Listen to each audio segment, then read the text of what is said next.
Good morning, gentle friends. Welcome back to another What I Eat in a Day. Today is Friday, and I'm going to do one more freezer meal. This is going to be my last one for a while because this will be meal number 5, which is plenty given that I have between 4 and 6 of each meal.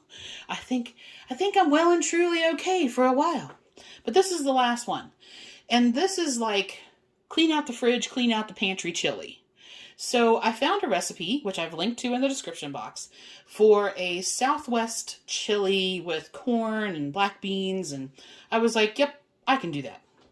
Okay, so here is what I'm going to be using. It calls for more ground beef than I have, but I had a, this is from one of the Home Chef kits. So there's only 10 ounces in this one, but this is an 85% lean, and so I'm going to use that.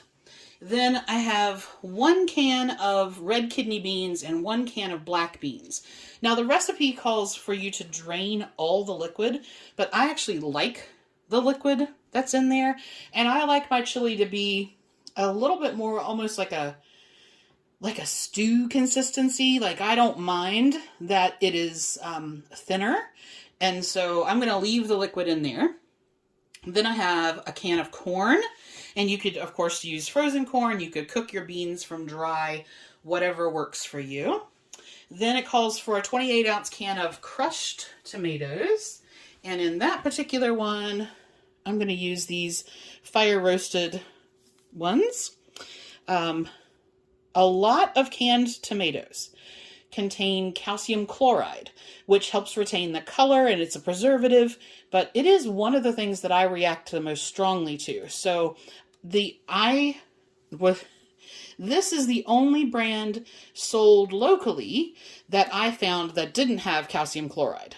So there we go. I'm going to use that. And then it calls for another 14-ounce can of diced tomatoes, and I don't have that, but I'm gonna put some grape tomatoes in. And then when I was looking through the pantry, so remember I showed you the lentil soup in the limited edition. I don't know why they did these in a limited edition. This is a tomato with roasted red pepper, but unlike almost all the rest of them, there are no artificial ingredients in this range at all. I don't even know if you can still get them anymore, but this is the ingredients for that. So I'm actually going to use a can of tomato soup and then some grape tomatoes, sort of almost in replacement of that. I'm going to add some mini bell peppers. I just have a piece left over from last night. I have half of a red onion. The recipe calls for whole onion. I'm not a huge onion fan. I don't not like it, but you know, so I'm going to do that. I'm also going to add some mushrooms. And then spice-wise, I needed to change it slightly. So this is about 3/4 of a can of tomato paste. And then the recipe calls for 2 tablespoons of cumin. But in my particular case, from a oxalate level, cumin is quite high. So I've cut that down to 1 tablespoon. 1 tablespoon of chili powder, 1 tablespoon of light brown sugar, half a tablespoon of some smoked sea salt. And then it just calls for using water, but I'm actually going to use one of the Bare Bones bone broth. This is a single serving beef broth powder. I found this at Misfit Market. And basically 1 packet is 50 calories. You just add 1 packet, which is like that, to 1 cup of water, and there you go.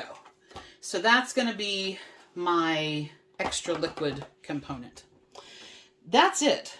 Now, all I need to do, they tell you to cook off the beef. The recipe that I've linked to gives stovetop, slow cooker, and Instant Pot directions all in the same blog. So I didn't link to 3 separate recipes this time because they're all there.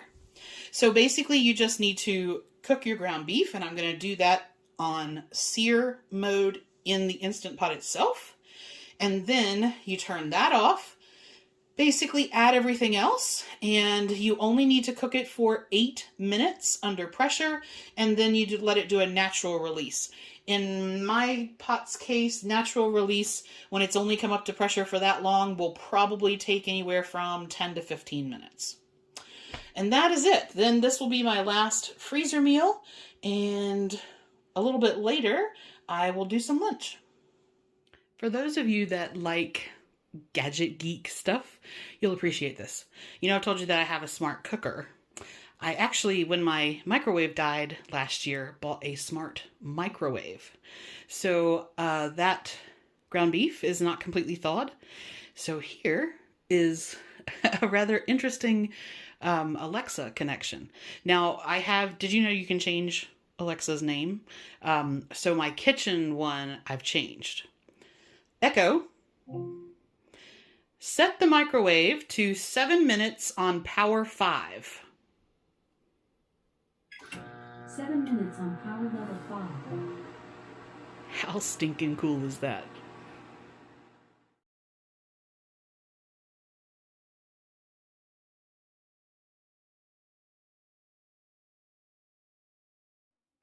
Slight change in plans. So twice I got a "your pot is getting too hot" kind of burn notice thing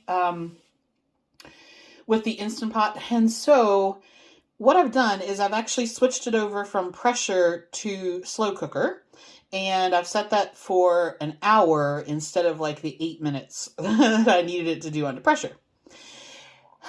Okay, it smells really good. And I think instead of what I had kind of planned to do for lunch, I'm going to push that to tomorrow, and I'm just going to have some of this chili because it smells super good. But I'm a little bit hungry now. So I'm going to have a red pear and a navel orange because the chili is going to be a while, and then I'll have lunch. All right, this is cooled and ready to go up. It made an absolute ton. So I have 6 that I'm going to put up for me, 2 that I'm going to take down to Sandy, and 1 that I'm going to have for lunch.